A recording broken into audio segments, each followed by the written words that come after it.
Breaking news చూస్తున్నాం. రాష్ట్రంలోని గ్రామ పంచాయతీ సర్పంచ్లకు కూటమి ప్రభుత్వం శుభవార్త చెప్పింది. 15వ ఆర్థిక సంఘం నిధుల వినియోగానికి అనుమతి ఇస్తూ కీలక ఉత్తర్వులు జారీ చేసింది. ఈ మేరకు పంచాయతీరాజ్ గ్రామీణాభివృద్ధి శాఖ అధికారికంగా ఆదేశాలు ఇచ్చింది. ప్రభుత్వ తాజా నిర్ణయంతో గ్రామాల్లో పెండింగ్ లో ఉన్న బిల్లుల చెల్లింపు ప్రక్రియ వేగవంతం కానుంది.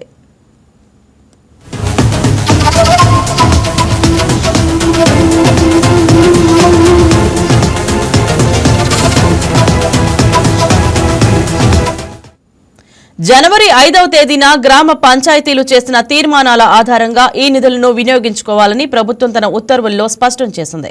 ఇప్పటికే పూర్తి చేసిన పనులకు సంబంధించిన వివరాలను మేజర్మెంట్ పుస్తకాల్లో నమోదు చేసి ఉంటే ఆ బిల్లులను చెల్లించవచ్చని తెలిపింది.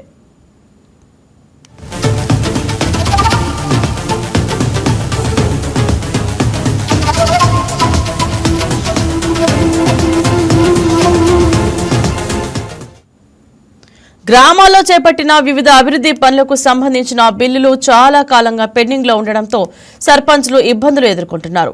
ఈ నేపథ్యంలో 15వ ఆర్థిక సంఘం నిధులను వాడుకునేందుకు ప్రభుత్వం అనుమతి ఇవ్వడం వారికి ఊరట కలిగించే అంశం. ఈ నిర్ణయంతో పంచాయతీల్లో నిలిచిపోయిన చెల్లింపులకు మార్గం సుగమం అయినట్లే.